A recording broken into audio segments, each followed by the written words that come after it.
자, 이제 여러분 우리 두 번째 강의 시작해 보도록 할게요. 이번 시간 국세기본법을 배울게요 라고 이야기했는데 이 국세기본법은 여러분들 앞에 조세 총론을 듣고 오셨어요. 이 조세 총론이 세무회계 41번 문항에 출제가 되고 있다고 한다면 물론 42번 문항도 조세 총론을 물어볼 수 있지만 사실 42번부터는 이 국세기본법을 물어보는 경우가 훨씬 더 많습니다. 그래서 문제가 나올 때 42번, 43번 문항이 국세기본법이 되는 경우도 있고요. 많이 나올 때는 44번 문항까지도 이렇게 4개의 문항이 다 조세총론과 국세기본법으로 구성이 되어 있는 경우들도 있습니다. 회차마다 약간씩 다르기 때문에 이 국세기본법 보통은 2문항에서 많으면 3문항까지 나온다라고 생각하고 준비해 주시면 좋을 것 같아요. 해당하는 내용 시작해 보도록 할게요. 자, 국세기본법이 뭐냐? 의의와 목적에 대해서 나와 있는데 사실 이제 교재를 쓰다 보면 의의와 목적들을 기본적으로 이제 베이스를 깔고 가고 있어요. 그래서 저도 그냥 기본적으로 국세에 관한 기본적인 공통사항이다라는 표현 써놨고 납세자의 권리 및 의무, 권리구제에 관한 규정을 규정하여 이 국세에 관한 법률 관계 명확하게 하고 하면서 이제 쭉 설명이 되어 있어요. 사실 이 내용은 제가 여러분들께 뭐 읽어드리지 않아도 누구나 편하게 읽고 가셔도 됩니다. 자, 그 아래 사실 중요한 내용은 이 아래부터 시작입니다. 이 기한과 기간과 기한, 이 내용이 굉장히 중요한 내용인데요. 여러분들, 이 기간을 우리가 정하고 언제까지 납부를 하세요.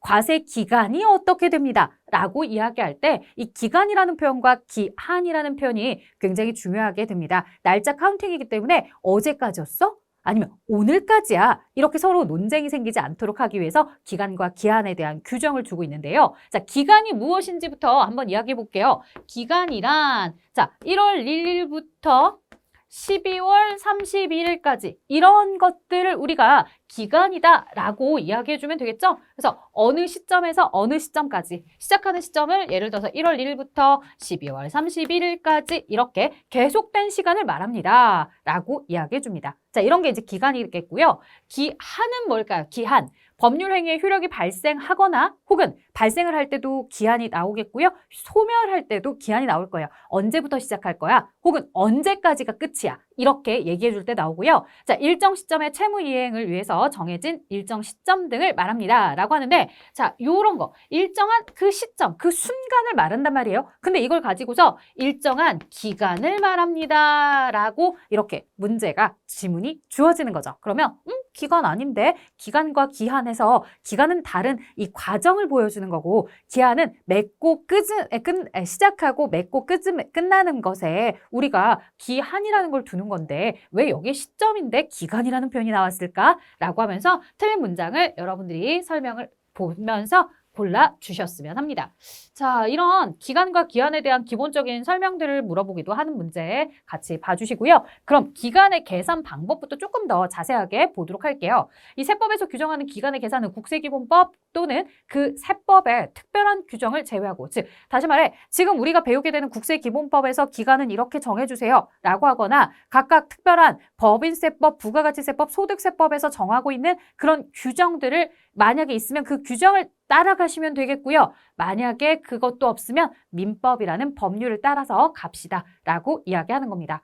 자, 그럼 하나씩 볼게요. 기산점, 시작하는 시점이죠. 시작일을 어떻게 볼 것이냐 라고 했을 때요. 이 기간을 일, 주, 월, 연으로 오늘 하루 동안 혹은 일주일 동안 혹은 이번 달 혹은 올해, 1년 이렇게 정한 때에는 기간의 시작 시점, 초일은 어떻게 하지 않는데요? 산입하지 않는다. 즉 시작 시점은 넣지 않습니다. 그걸 우리는 초일 불산입이다 라고도 이야기하죠.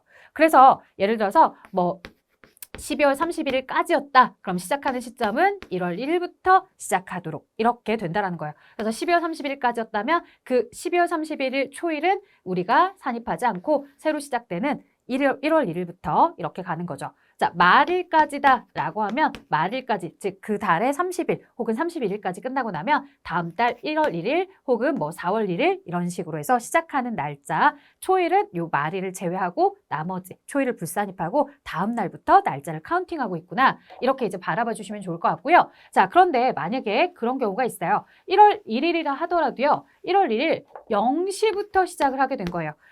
예를 들어서 12월 31일 제하의 종을 땡땡땡 치고서 땡 한 다음에 1월 1일 그때부터 시작이 된다라고 한다면 만약에 그 순간부터 시작을 할 때는 그 시간부터 시작을 해서 그래서 오전 0시에서 시작을 했다면 오늘부터 날짜를 카운트하도록 되어 있어요. 그래서 원래 원칙은 초일은 넣지 않지만 0시부터 시작을 해서 꽉 채운 24시가 되는 경우에는 그 날짜도 같이 포함하도록 하고 있구나. 자, 그 다음에요. 우리가 소득세법에 가게 되면 나이를 계산하도록 하고 있거든요. 이 연령 계산에 대해서는 날짜, 태어난 날짜도 넣습니다. 원래는 초일 불산입이니까 태어난 날짜를 제외하고 다음 날짜부터 카운트하는 거야? 라고 생각할 수 있지만 나이에 대해서는 그렇지 않더라. 그래서 이 연령에 대해서는 시작하는 시점이 이 태어난 날짜, 출생일을 산입해서 계산을 하고 있어요. 그래서 이건 예외적인 규정이기 때문에 이 예외적 규정을 제외하고는 첫날은 제외하고 다음 날부터 카운트를 하고 있구나. 근데 막상 여러분들 이 내용만 보고서 우리가 날짜를 체크하려고 하면은 조금 어려운 점이 있거든요. 그래서 뒤에 예제를 여러분들께 보여드릴 거예요. 그래서 왜 시작 시점을 제외하지? 라고 좀 이상해 하는데 그 내용 뒤에 예제에서 시작할 거예요. 자, 만료, 종료 시점을 좀 볼 거예요. 기간을 일주, 연, 월로 정할 때는 기간 말일을 종료 기간의 만료로 기간이 만료한 날로 보겠습니다. 라고 하는 거죠. 근데 예외적인 경우들이 있어요. 만약에 말일이 되었는데 월, 화, 수, 목, 금, 토, 일 이렇게 되어 있어요. 보통 달력은 여기가 일요일이죠. 그리고 이제 여기가 토요일인데 이 날짜에 금요일에 기간이 끝나면 상관이 없어요. 근데 문제는 이 금요일 날 끝나는 게 아니라 토요일 날이 기간의 종료 시점이라는 거예요. 그럼 토요일 날 내가 납부를 하러 가려고 했어. 근데 토요일 날은 관공서가 다 문을 닫았다는 거야. 그럼 토요일 날 어떻게 할 수 있겠어요? 곤란하겠죠. 그러면 다음 날을 보래요. 그 다음 날은 또 일요일이더라는 거죠. 그래서 언제가 돼요? 우리가 그 다음 날인 월요일이 됩니다. 예를 들어서 부가가치세를 신고하고 납부하는 날이 다음 달 25일까지래요. 근데 여기가 토요일이 25일이 겹친 거예요. 그러면 24일 날까지 신고하세요. 이렇게 하지 않아요. 야박하게 하지 않고요. 25일 날 끝나게 되면 다음 날짜 26일. 26일도 근데 일요일이잖아. 그럼 내가 할 수가 없으니까 행정상 언제? 27일 월요일이 되는 경우들도 있더라는 거죠. 그래서 원래는 그 날까지지만 이렇게 해당하는 날짜가 토요일이라든가 일요일이라든가 공휴일 그렇게 토요일 또는 공휴일인 경우에는 그 다음 날을 기간의 만료로 합니다.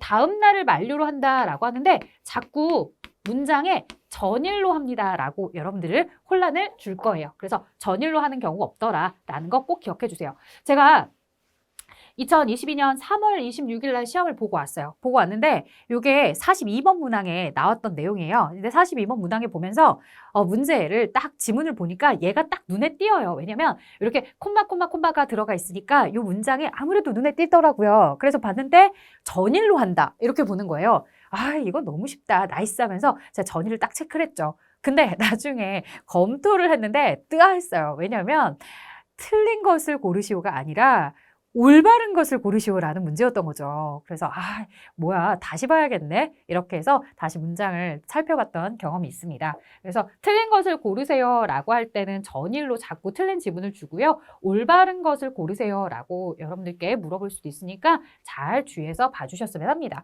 자, 기간을 주 월연으로 정할 때는 역에 따라 계산을 합니다. 라고 해서 내용이 나와 있는데 사실 이 내용은 그냥 참고로만 보세요. 여러분들은 위의 내용, 1번 내용을 좀 더 자세히 살펴보시면 좋겠습니다.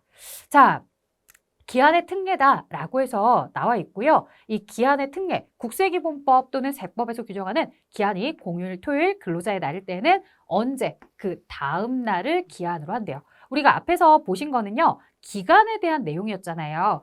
기간을 이렇게 얘기했잖아요. 그래서 기간도 지금 보시는 것처럼 토요일이나 공휴일이면 다음 날 기간이 끝나는 걸로 합니다. 라고 얘기를 했는데 기한에 대해서는요. 뭐도 하나 더 들어와 있냐면 공휴일, 토요일도 있지만 근로자의 날도 있어요. 그래서 5월 1일이 근로자의 날이죠. 여러분들 이 근로자의 날이면 그 5월 2일까지 기한이 이렇게 되는 걸로 이야기를 해주는 거죠. 자, 신고 기한 또는 납부 기한의 만료일에 국세정보통신망에 정전이나 오류 등 장애가 발생을 했대요. 그래서 전자신고나 전자납부가 어려운 거야. 왜냐면 클릭을 했는데 자꾸 페이지 오류가 뜨는 거죠. 그러면 그 장애가 복구가 되어서 신고 납부할 수 있게 된 날에 다음 날까지요. 그 날까지가 아니에요. 신고 납부할 수 있게 되는 날까지가 아니라 그 다음 날을 기한으로 합니다. 그래서 당장 장애가 복구되어서 다시 시스템이 원활하게 돌아간다고 하더라도 그 날짜에 그걸 확인하지 못하는 경우들도 있어요. 그래서 그 다음 날까지 이렇게 기한으로 하고 있구나. 그래서 공휴일이나 토요일 근로자의 날의 다음 날뿐만 아니라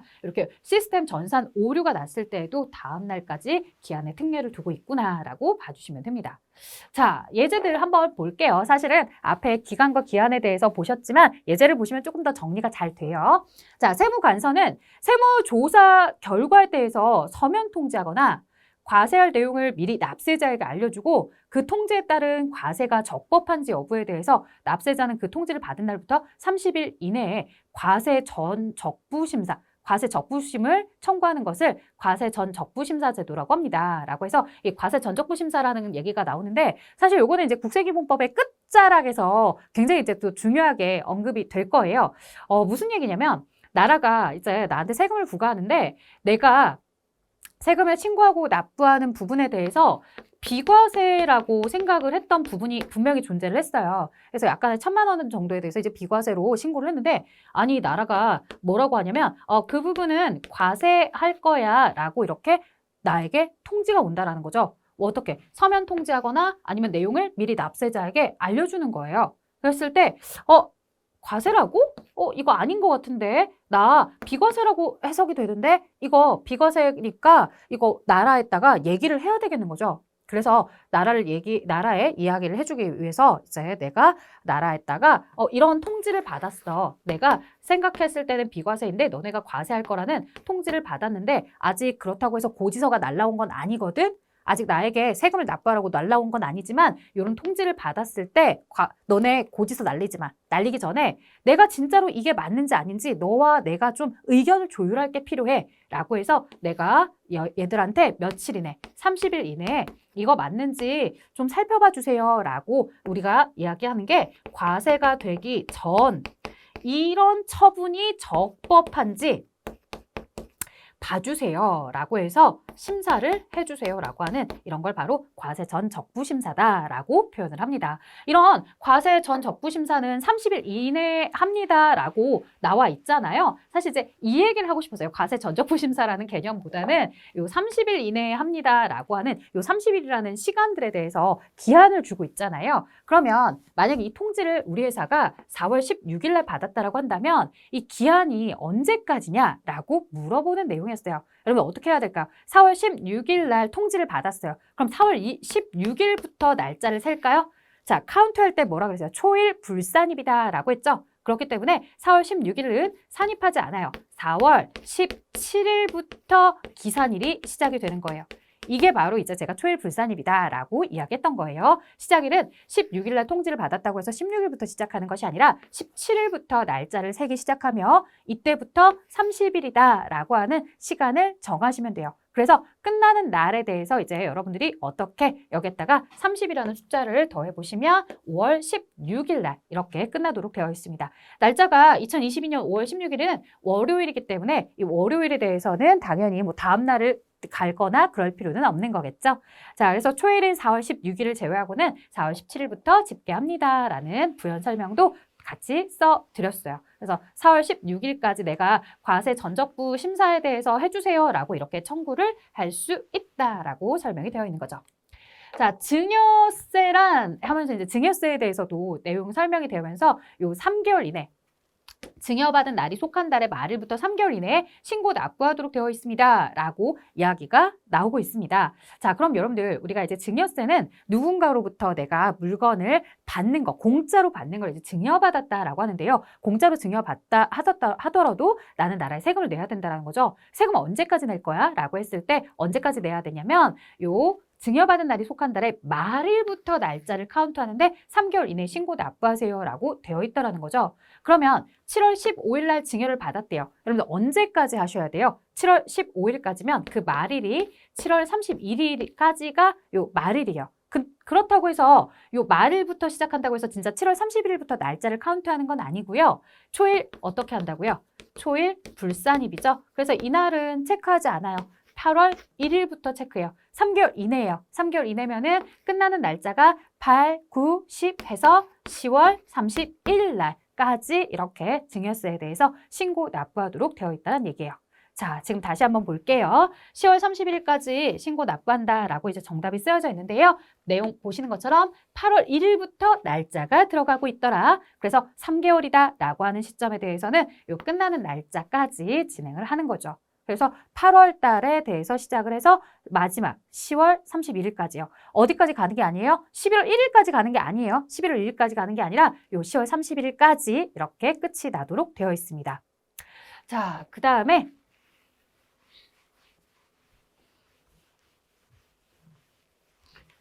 자세한 설명은 교재에 있으니까 또 다시 한번 봐주시면 좋겠고요. 자, 서류 제출의 효력 발생 시기 해서 내용이 나와 있어요. 자, 일반적으로 서류에 의해서 의사표시 효력은 해당 서류가 상대방에게 도달한 날에 발생한다라고 해서 도달주의를 기본적으로 하고 있습니다. 서류를 가지고서 이제 제공을 하고서 서로 보는 이런 경우들 있다. 근데 다만 우편으로 하게 되는 경우는 어떠냐라고 했을 때 과세표준 신고서 등 제출을 했을 때 이제 내가 납세 의무자로서 과세표준 신고서나 이런 것들을 우편 제출을 하게 된 거예요. 그러면 우편으로 제출을 하게 됐을 때 우편 날짜 도장이 찍힌 날이 될 거냐 아니면 그 우편물이 도착한 날짜로 기준을 잡을 거냐 이게 문제가 됩니다. 자, 어떻게 된 걸로 본데요. 이 우편 도장이 찍힌 날에 신고되거나 청구되는 것으로 본다는 거죠. 원래 서류라 하면 원칙은 도달했을 때가 맞아요. 그러니까 미리미리 그 날짜 안에 들어가게끔 도착이 하게끔 우편물을 보내야 된단 말이야. 근데 우편물이 나의 생각은 다음 날이면 들어갈 거라고 생각했는데 이틀 걸려서 들어가는 경우들도 있잖아요. 그러면 만약에 이틀 뒤에 들어갔다고 해서 날짜가 지나버렸다 이거야. 그 납세 의무자가 이에 대해서 불이익을 받게 된 거예요. 그러면 좀 뭔가 억울하겠죠. 나는 분명히 우편을 붙였는데 날짜 이내에 붙였고 다음 날짜에 들어갈 것이라고 반드시 생각을 했는데 아유, 내가 잘못한 게 아니라 우편물이 늦게 간 걸 왜 나한테 책임을 전가하십니까? 라고 될 수 있다는 거죠. 그래서 이 의견에 대해서는요. 두 사람을 두고서 좀 달라요. 뭐냐면 우리가 납세 의무자 같은 경우는요. 기본적으로 이 제출한 날짜에 도장이 찍힌 날, 발신한 날을 기준으로 갑니다. 근데 이 납세 의무자에 대해서 좀 더 혜택을 주기 위해서 도착한 날이 아니라 발신주의로 가게 되는 거고요. 반면 과세관청의 경우에는 뭘로 가게 될까요? 맞아요. 도달주의로 가게 돼요. 자, 과세관청에서는 조금 더 엄격하게 적용을 해서 그 납세 의무자에게 관련된 징수하는 서류라든가 관련된 정보에 대한 우편물이라든가 이런 것들을 도착한 날부터 날짜를 카운팅하는 대신에 반면 납세 의무자는 좀 편의를 봐줘서 도착한 날짜가 아니라 내가 발신한 날짜에 좀 적용을 하도록 하는 거죠. 사실 하루 이틀 사이 정도의 그 차이일지라도요. 납세 의무자를 굉장히 배려해주고 있는 제도입니다. 납세 의무자한테 너 도착할 때까지 보내야 돼라고 하면 하루 이틀 정도 더 촉박해지기 때문에 그런 것들 다 고려해서 이 납세 의무자들 우편물 같은 경우는 예외적으로 뭐도 가능하도록 한다. 원래 원칙은 도달주의지만 발신주의로 예외로 두고 있더라.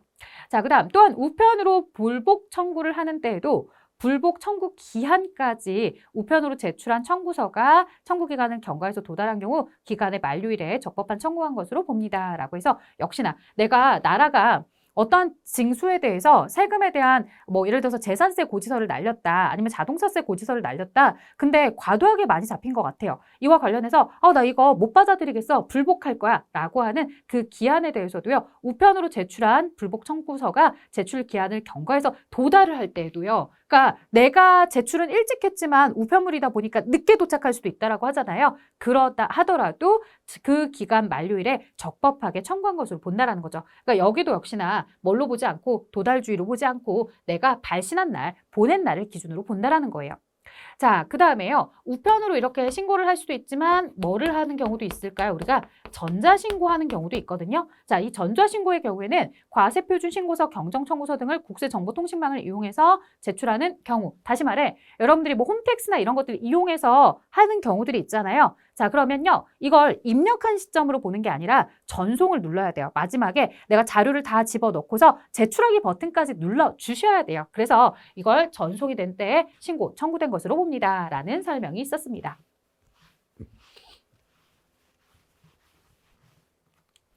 자, 서류의 송달부터 갑니다. 우리가 무언가 세금에 대해서 부과되는 정보들을 제공을 할 때, 혹은 정보들에 대해서 전달을 할 때 이렇게 서류에 대해서 송달을 하는 경우도 있고요. 그 다음에 또 뭐도 있었냐면 뒤에 우리가 이제 송달에 대해서 교부 송달이다 해서 이제 교부를 하는 방식도 있었고, 우편물을 주는 방식도 있었고요. 방금 전자신고나 이런 것처럼 전자 송달하는 경우들도 있고, 마지막 이제 공시 송달도 있습니다. 이런 송달하는 방법에 대해서 자세하게 배울 거예요. 자, 일단은 송달하는 방법에 대해서 배우기 전에 이 송달을 받아야 할 자와 송달 장소에 대한 규정들도 좀 보고 가겠습니다. 자, 서류의 송달이란 국세에 관한 행정처분 및 내용, 이와 관련된 사항을 당사자 또는 이와 관련된 이해관계자들에게 문서로 알려지는 절차를 서류의 송달이라고 합니다. 그래서 문서로 이제 보내주는 건데요. 송달을 받아야 되는 사람 누구냐라고 했을 때 원칙은 명의자에게 송달을 해줘야 돼요. 근데 뒤에 가서 보겠지만 이 명의자에게 바로 전달하지 못하는 경우들도 있습니다. 그럴 때에는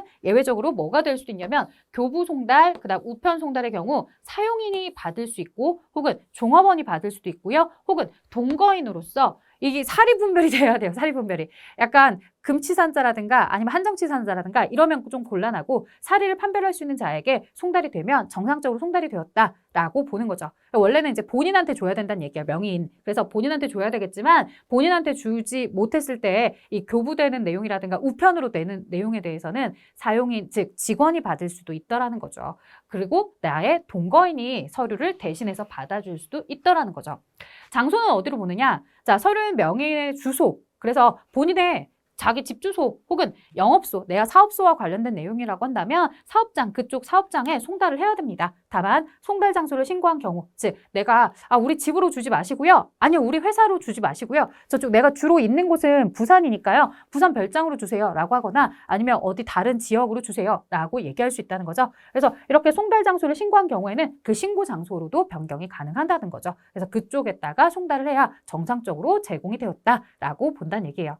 자, 근데 송달을 받아야 할 자나 송달 장소보다 더 중요한 게 바로 이 송달하는 방법이라고 했습니다. 여러분들 제일 첫 번째 교부, 그 다음 이제 우편, 그 다음 전자, 이 세 가지가 사실은 가장 기본입니다.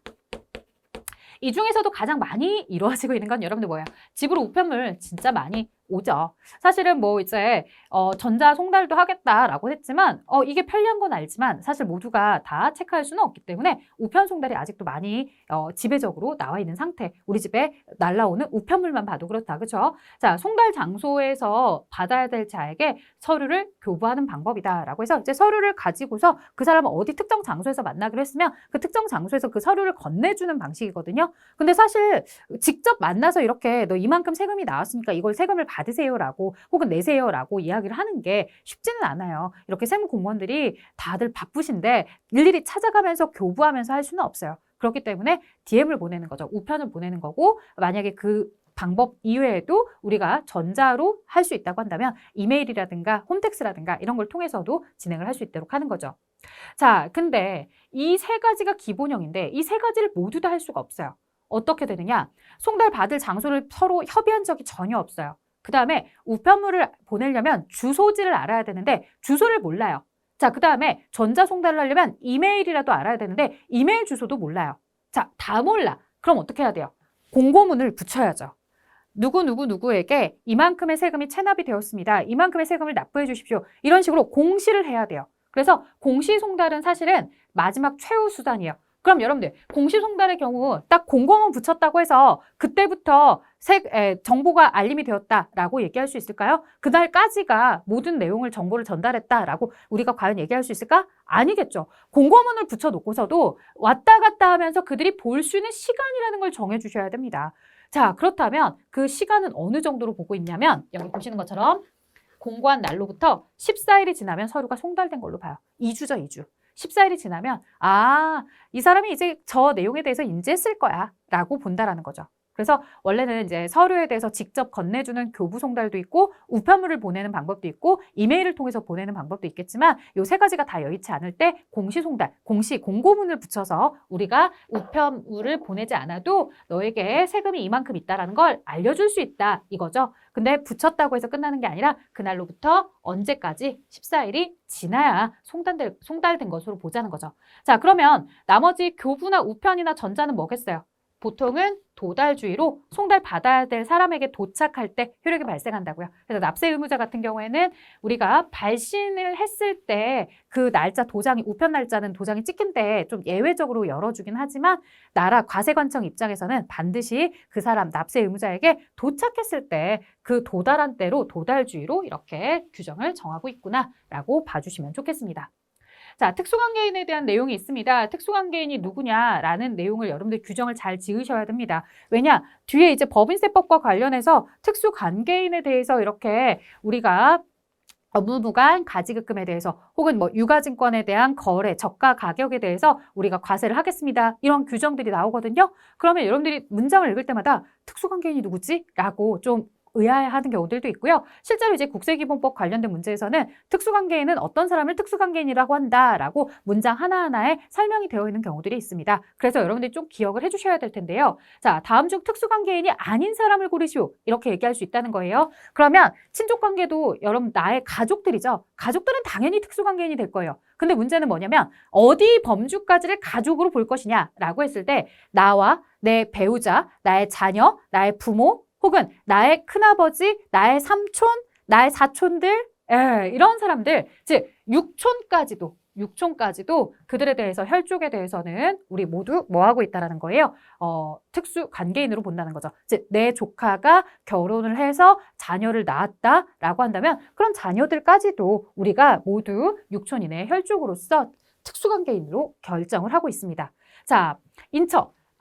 사촌 이내의 인척인데요. 얘는 뭐냐라고 하실 텐데 여러분들, 자, 나의 친가가 아니라 이 나의 배우자를 통해서 인연을 맺게 되는 사람들이에요. 나의 배우자를 통해서 인연을 맺게 되는 뭐 시어머니, 시아버지, 아니면 그의 형제, 자매들, 아니면 그의 배우자들까지 이렇게 사촌 이내의 인척이다라고 이야기를 해주는 거죠. 자, 이런 내용들 6촌 이내의 혈족이고 4촌 이내의 인척인데 만약 보기에 6촌 이내의 인척이다라고 하면 걔는 뭐예요? 걔는 특수관계인이 아니에요. 자, 6촌 이내의 혈족에 대해서인 거고요. 즉 나의 친가, 나를 중심으로 이루어진 관계는 6촌까지가 특수관계인 거고 내 배우자를 통해서 이루어지는 관계는 4촌까지다라고 규정을 잘 기억해 주세요. 자, 그다음에 배우자 및 친생자로서 다른 사람에게 친양자, 입양된 자, 그 배우자와 직계비속. 옛날에는 그런 경우들 많았잖아요. 뭐 우리 큰아버지가 장손인데 아들을 낳지 못한다, 자녀를 낳지 못한다. 그래서 뭐 작은아버지네 집에 있는 내가 뭐 양자로 갔다더라. 혹은 집은 같이 살고 있는 건 아니지만 호적이 양자로 들어가 있더라. 근데 호적이 양자로 갔다 보니까 뭐 서로가 재산도 주고받고 그런 상황이더라. 뭐 이런 여러 가지가 있을 거예요. 혹은 내가 큰아버지네 집에 호적에 올라가 있어서 큰아버지와 살았지만 나의 친부모는 이쪽에 있더라. 뭐 이런 여러 가지 사유들에 의해서 친족 관계에서 또 뭐도 얽히고 설킬 수 있다는 거예요. 우리 출생의 비밀이나 이런 것들처럼 이렇게 우리에게 특수관계인이 또 더 넓은 범주에서도 결정이 될 수 있다는 거죠. 그냥 읽어주세요. 사실 우리에게는 뭐 6촌 이내의 혈족, 4촌 이내의 인척 이 정도만 기억하셔도 좋습니다. 자, 경제적 관계도 보실 거예요. 아무래도 회사의 임원이다. 아니면 직원이다라고 하면 그 회사와 특수관계를 형성할 수가 있습니다. 자, 본인의 금전이나 그 밖의 재산으로 생계를 유지하고 있는 자, 즉 내가 사장이야. 그리고 내 직원들이 있어요. 내 돈 가지고 그들이 먹고 살고 있다 이거잖아요. 경제적으로 이렇게 밀접한 관계를 가지고 있으면 그들도 특수관계인으로 본다라는 거예요. 자, 그래서 있는 자 및 이들과 생계를 같이 하는 친족에 대해서, 즉 뭐 예를 들어서 우리가 대표의 배우자다, 대표의 자녀들이다. 모두 다 특수관계인으로 된다라는 거죠. 혹은 임원의 자녀이다, 임원의 배우자이다. 이런 사람들도요. 자, 그리고 경영 지배관계. 본인이 개인일 경우 본인이 직접 또는 그와 친족관계 또는 경제적 연관관계에 있는 자를 통해서 법인의 경영에 대해서 지배적인 영향력을 행사한다는 거죠. 내가 비록 개인일지라도요. 이 법인의 경영에 대해서 내가 이거 하세요, 이거 하지 마세요 라고 했는데 나는 그냥 살짝 얘기한다고 얘기한 것 같은데 내 의견이 다 받아들여져. 그래서 저는 그냥 말만 했을 뿐인데요 라고 하지만 알고 보면 이런 것들도 경영을 지배하는 관계로서 뭐 특수관계인이라는 거죠. 자, 그 다음에 본인이 법인일 경우에 개인 또는 법인이 직접 또는 그와 친족관계, 경제적 연관관계에 있는 자를 통해서 법인의 경영에 지배적인 영향력을 행사하고 있다. 그러니까 본인이 개인의 신분이든 법인의 신분이든 어느 기업에 우리가 중대한 영향력을 행사하고 있다라고 한다면 특수관계이구나 이렇게 바라봐 주셔야 된다는 겁니다.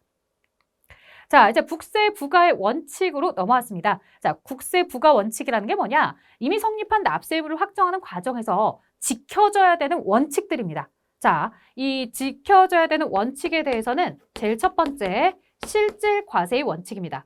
지금 이제 국세 부과의 원칙의 의의가 1번으로 들어가 있으니까 이제 5번까지 이어질 텐데요. 사실 국세 부과의 원칙은 4가지입니다. 이 4가지 원칙을 여러분들 잘 기억을 해주셔야 돼요. 자, 실질과세 원칙이다라고 하는 게 뭐가 있습니까? 라고 물어보는데, 자, 실질과세 원칙이나 법적인 형식이나 외관에 관계없이 실질에 따라서 세법을 해석하고 과세요건을 인식해야 되는 원칙이다라고 나와 있어요. 자, 이게요, 명의자와 실제 소유자. 자, 명의는 본인이에요. 4명으로 되어 있어요. 4명으로 되어 있는데 사실 실제 소유자는 누구냐면 예를 들어서 김진수 씨예요. 자, 명의자 본인 유슬기 씨고 그럼 여러분들 우리는 명의자 본인은 유슬기 씨에게 과세할 거냐 아니면 그 건물의 실소유자인 김진수 씨에게 과세를 할 거냐 라고 했을 때 우리는 어떤 걸 기준으로 한다는 거예요? 명의자 기준? 아니죠. 원래 원칙은 명의자 기준이었지만 여기보다 더 근본적으로 우리는 그 실질이 누구인지를 파악해야 된다 이거예요. 이 실제 소유자인 김진수 씨에게 과세를 해야 되는구나 라고 여러분들이 대답을 해주셔야 된다는 거죠. 이게 바로 실질 과세 원칙입니다. 조세 회피 방지를 위한 이렇게 이야기하는 거죠. 그래서 경제적 실질에 대해서 우리가 나누어서 과세를 하게 되는 것, 실질과세 원칙이더라. 안 그러면 여러분들 이거 만약에 실질과세 원칙 안 하고 그냥 명의자 과세 원칙이다라고 하면요. 엄청나게 많은 불법들이 정해질 거예요. 야, 명의는 네 걸로 하고 그냥 내가 사업 좀 하자. 이런 경우들 엄청나게 생길 겁니다. 그러니까 명의와 상관없이 실질에다가 부가가치세라든가 아니면 소득세, 법인세들을 과세하게 되는 거죠. 자, 그 다음에 귀속에 관한 실질 그리고 거래 내용에 대한 실질 이렇게 또 나눠보고요. 뒤에도 조세 회피 방지를 위한 경제적 실질주의까지 3가지로 나눠볼 수 있는데요. 귀속에 대한 실질은 앞에서 이야기했던 것처럼 명의자와 그 다음에 실제로 운영하는 사람이 다르다거나 실제 소유자가 다르거나 이런 것들을 가지고 얘기합니다. 이 내용은 시험에서 나올 때 여러분들 조금 대화 형식이라든가 아니면 어떤 사례 형식으로 나와요. 예를 들어서 근로소득을 가지고 있는 근로소득자인 김광모 씨가 사업을 하고 싶은데 사업에 대해서 본인 명의로 하게 되면 근로소득 이외의 사업소득이 잡히게 되니까 그렇게 하면 세금을 많이 내야 될 것 같더라. 그래서 가정주부인 유슬기 씨에게 뭐를 하도록 하겠다. 이 유슬기 씨의 명의로 슈퍼를 혹은 카페를 차리게 되었다라고 하는 거죠. 자, 그러면 명의는 지금 이 사람이지만 실제로 운영하는 사람은 이 사람이잖아요. 이런 경우 누구로 간다는 거예요? 귀속에 대해서 실질로 간다라는 거예요. 자, 그래서 과세 대상이 되는 재산이나 소득, 수익, 행위가 명의자와 별도로 사실상 귀속자가 따로 있을 때는 납세 의무자로 하여서 누구를 사실상 귀속되는 자를 납세 의무자로 해서 세법을 적용하는 거죠. 여러분들이 이거 실질 과세 원칙이다라고 하는 거 많이 나와요. 이런 식으로 예를 들어 놓고서 이것은 무엇에 대한 원칙이냐라고 하면 실질 과세 원칙이다, 신의 성실의 원칙이다, 조세 법률 이런 거 많이 나온다고요. 그러면 그중에서 이건 실질 과세 원칙 때문에 이렇게 된 거지라고 이야기해 주셔야 돼요. 자, 이게요. 귀속에 관한 실질주의도 있지만요. 거래 내용 때문에 그런 것들도 있다는 거죠. 그래서 우리가 거래 내용에서도 예를 들어 접대비 자, 말로는 이제 접대비라고 하게 되면 접대비는 법인세법에서 한도 이내의 금액만 송금으로 인정을 해줘요. 그래서 접대를 많이 했다고 해서 법인세 납부액이 줄어들지 않아요. 그러다 보니까 이 법인들이 머리를 쓰는 거죠. 야, 이거 우리가 접대비로 하게 되면은 한도에 대해서만 송금 인정하니까 야, 직원도 같이 밥 먹었으니까 복리후생비로 하자. 왜냐면 복리후생비는 한도가 없거든. 자, 이런 식으로 복리후생비로 하자. 아니면 우리가 뭐 세금과 공과로 하자. 아니면 이와 관련해서 수수료 비용으로 하자. 이렇게 처리하려고 하겠지만 이거 다 인정을 안 해준다라는 거예요. 실질이 무엇이냐 이거예요. 너가 거래처와 같이 밥을 먹었고 거래처에게 경제적 이득을 제공하는 것과 다름이 없다라고 한다면 이것은 실질이 접대에 있는 거다. 아무리 직원이 참여했다고 해도 이걸 복리후생이라고 보기는 어렵다라고 해서 접대비 쪽으로 과세를 하도록 한다라는 거죠. 이런 것처럼 거래 내용에 대해서도 실질을 따라가는 것들이 있습니다. 자, 그 다음에 조세 회피 방지를 위한 경제적 실질주의다라고 했어요.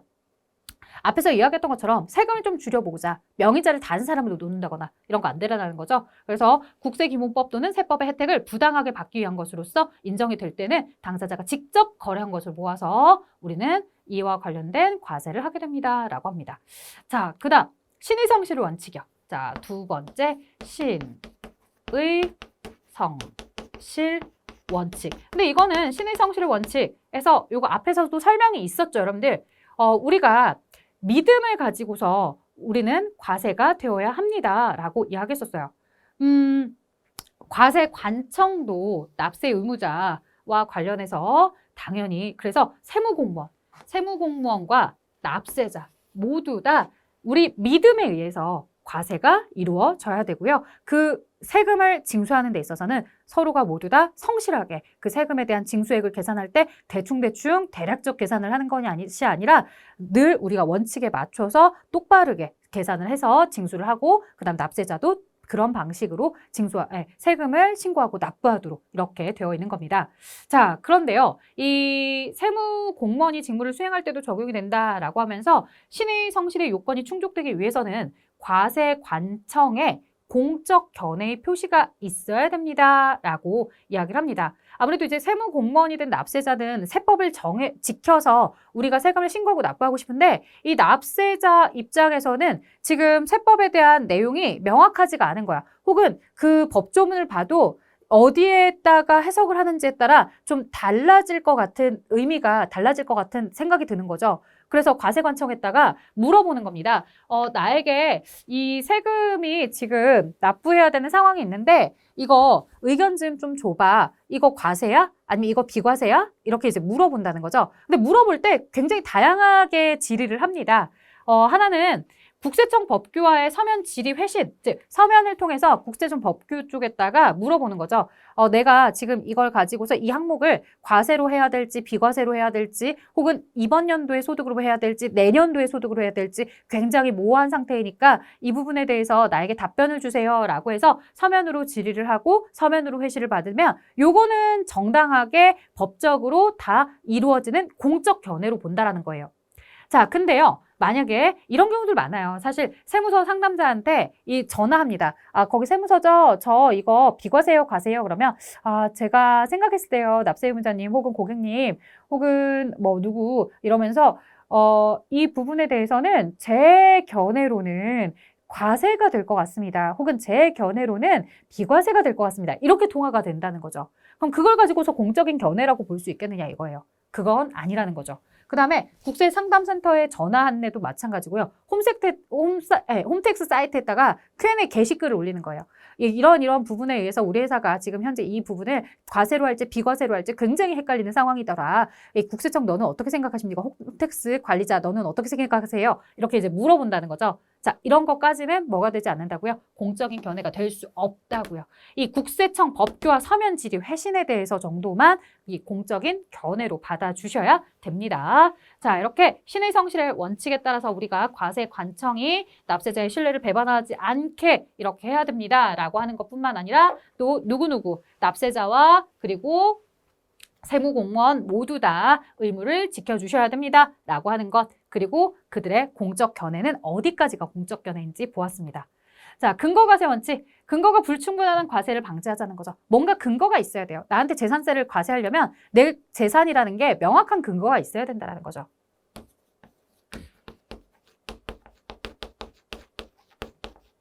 자, 그 다음에 4번 조세 감면에 사후관리. 이게 무슨 얘기냐면 자, 정부가 국세를 감면을 해주는 경우에, 그러니까 예를 들어서 100만 원을 내야 돼. 근데 50% 감면을 해줬어. 그래서 나머지 50만 원만 납부를 하게 되는 거죠.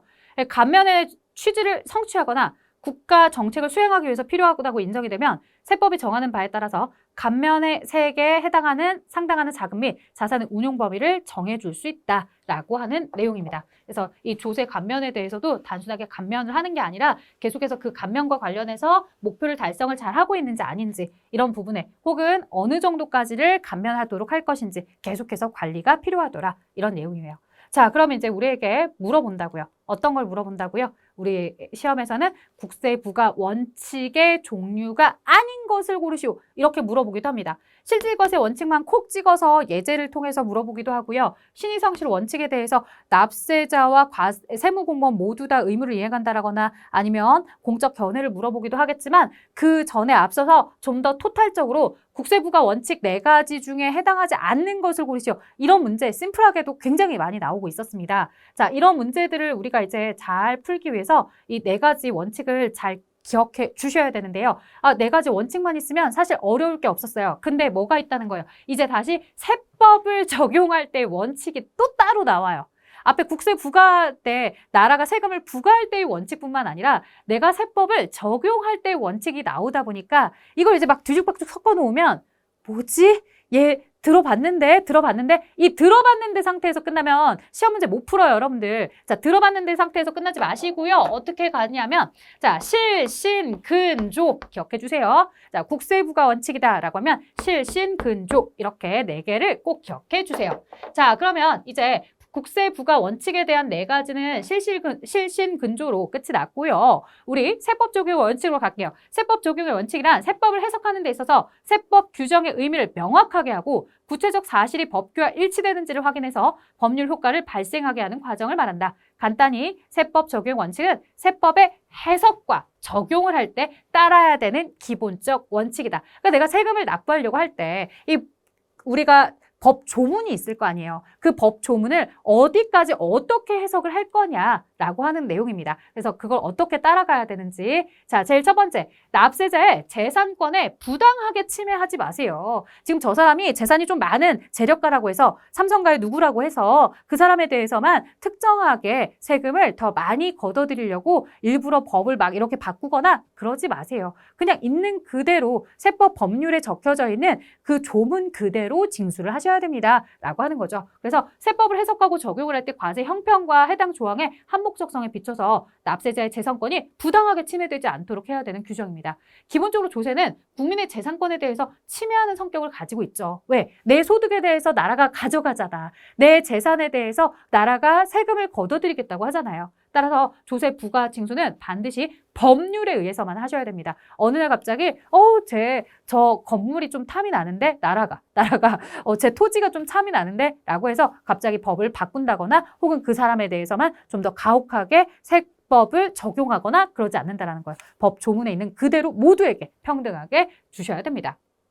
자, 그래서 결국엔 국민의 재산권을 침해하지 말고 국민의 재산권을 잘 지켜줘라, 보호해줘라. 자, 소급과세 금지. 소급이라는 건 여러분들 과거로 돌아가는 거거든요. 이 과거로 돌아가는 걸 금지하겠대요. 국세를 납부할 의무가 이미 성립한 재산, 소득, 행위, 거래에 대해서는 성립 후 새로운 세법에 따라서 소급하지 않는다고요. 자, 예를 들어서 2021년도에 내가 어떤 A라는 법률을 따라가고 있었어요. 근데 2021년에 A라는 법률이 지금 여기가 30만 원이었는데 50만 원으로 이렇게 바뀌게 된 거예요. 그러면 이 22년도에 50만 원으로 바꿨으니까 21년도 세금에 대해서도 50만 원으로 다시 적용해야지 라고 돌아가는 거 된다 안 된다? 안 된다라는 거죠. 자, 그래서 이렇게 이미 성립 후에 거래에 대한 성립 후에는 새로운 세법에 따라 소급해서 과세하지 않습니다. 또한 세법의 해석이나 국세행정의 관행이 납세자에게 일반적으로 받아들여진 이후에는 새로운 해석이나 관행에 의해서 소급으로 과세하지 않습니다. 자, 그런데 다만 불리한 거는 돌아가면 안 돼요. 불리한 건 돌아가면 안 되는데 유리하게 인정이 되는 경우에는 이것도 가능하도록. 자, 과거로 돌아갔을 때 새로운 세법을 규정을 적용을 했을 때 좀 더 유리하더라 라고 했을 때 이런 부분의 소급표에 대해서는 인정이 된다는 게 통설입니다 라고 해서 소급과세 금지 원칙에 대해서 또 내용이 나와 있습니다.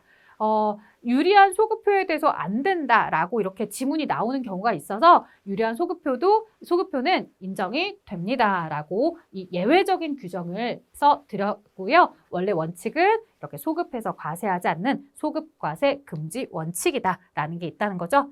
자, 그 다음에 세무공무원 재량의 한계, 조세에 관한 사항은 원칙적으로 법률에 따라 하기 때문에 과세관청의 재량을 허용하지 않는다. 왜? 과세관청의 세무공무원이 너는 좋으니까 더 적게 내시고요. 너는 싫으니까 더 많이 내세요. 이게 원래는 안 돼요. 그냥 어차피 법에 의해서 법률에 써져 있는 대로는 내라고 하면 돼요. 하지만 현실적으로 여러 가지 케이스들이 좀 있죠. 해석하기 좀 어려운 경우들이 있어요. 그래서 이럴 때에는 과세관청에 따라 법률 적용에 있어서 재량권 행사를 허용하면서도 엄격하게 이 한계를 정해주도록 하고 있다는 거죠. 자, 세무공무원의 재량에 의해서 직무를 수행할 때는 과세 형평과 해당 세법의 목적에 비추어 일반적으로 적절하다고 인정하는 한계를 엄수합니다라고 해요. 그래서 뭐 예를 들어서 저 토지가 있는데 토지가 걸쳐 있어요 라고 하면서 이제 물어볼 거 아니에요. 저 토지가 뭐 관리 제한 구역도 있고 관리가 뭐 잘 되는 구역도 있고 혹은 개발 제한 구역도 있고 개발이 잘 될 수 있는 곳 아니면 뭐 새로운 것 때문에 지금 현재 공시지가가 다르게 되었는데 이 공시지가가 다르게 설정이 되어서 나한테 재산세라든가 이런 것들에 대해서 청구가 될 때 이 재산세가 좀 과도하게 나온 것 같습니다. 세무공무원 당신이 봤을 때 어떻습니까? 라고 했을 때 이 법률에 의해서 어느 정도 이 재량에 대한 내용은 있지만 또 법률을 특별하게 많이 벗어나지는 않도록 규정을 정해주도록 하는 거죠. 자, 이런 내용들이 있고요. 그 다음 마지막 기업회계의 존중. 과세표준 및 조사 결정은 원칙적으로 세법에 입각해서 하는 것이 원칙입니다. 자, 다만 세무공무원이 국세 과세표준을 조사 결정할 때 해당 납세 의무자가 계속해서 적용하고 있는 기업회계 기준 관행으로서 일반적으로 공정하고 타당한 것은 존중해 줍니다. 그래서 완전하게 기업회계를 다 무시하는 건 아니에요. 어느 정도 기업회계에 대해서는 따르되 그래서 법인세법이나 이런 것들도 보면요. 특별히 이제 회계에 대해서 법인세법도 이 기업회계 기준을 따라가는 것도 있고요. 기업회계 기준을 따라갔을 때는 좀 세금을 부과하는 것이 불합리하더라라고 하면 이제 법인세법에 따로 규정을 두는 경우들도 있습니다. 그래서 어쨌든 기본적인 베이스는 기업회계를 무시하자가 아니라 기업회계를 존중해 주면서 별도로 세법에 대한 규정을 조금씩 변형시켜서 우리가 적용을 하도록 하고 있습니다. 자, 과세 요건, 납세 의무 성립에 필요한 법률상 요건을 의미합니다. 라고 이야기를 해주는데요. 이 과세 요건이 몇가 있느냐, 혹은 과세 요건에 해당하지 않는 것을 고르시오. 이렇게 많이 물어보기도 합니다. 그래서 기본적으로 과세 표준이라고 해서 이 물건에 대해서 세금이 부과가 되는 대상이 있을 거고요. 그 대상에 우리나라 세법에 대한 세율을 적용했을 때 산출세액이 나올 텐데, 즉 내가 납부하게 되는 세액이 이렇게 산출이 될 텐데 이 산출세액을 계산하기까지가 우리가 필요한 과세 요건입니다. 그래서 누가 세금을 내고 누가 부담을 할 건지 납세자와 납세 의무자도 있어야 되죠. 그래서 이런 계산을 누가 할 거냐, 누가 할 거냐, 누가 부담하느냐, 즉 납세자와 납세 의무자가 있어야 되겠고요. 자, 그 다음에 과세 물건. 그래서 어떤 물건을 세금을 부과할 거냐라고 했을 때 그 물건을 보셔야 되겠죠. 그 물건에 대한 가격이 바로 과세 표준이 되겠고요. 그리고 세법에 대한 그 세율, 퍼센트가 세율이 되겠고 물건에서 산출세액이 나오게 되는 겁니다. 이렇게 누구인지, 누구는 우리 앞에서 납세자와 납세 의무자였죠. 그리고 물건, 과세, 물건이 무엇인지, 그리고 과세표준, 세율 여기까지가 우리 과세 요건이니까 여러분들 잘 봐주셨으면 좋겠습니다. 그래서 과세 요건이 아닌 것을 고르시오라고 하면 지금 저희가 보고 있는 설명 이외에 보기가 주어진 내용이겠죠. 자, 여기까지 해보았습니다. 아직 내용이 국세기본법이 끝난 게 아니기 때문에 OX 문제는 이제 다음 강에서 보게 될 텐데요. 여러분들 기본적으로 여기서 기한과 기간에 대한 설명과 함께 그리고 우리가 국세 부과 원칙이다라고 해서 실신근조 이렇게 배웠고요. 세법 적용을 하는 데 있어서도 뭐 세무공무원 재량에 대한 한계라든가 조세관면 사후관리라든가 이런 내용들 추가적으로 같이 배워보았습니다. 자, 저는 여기까지 진행할게요. 수고하셨습니다.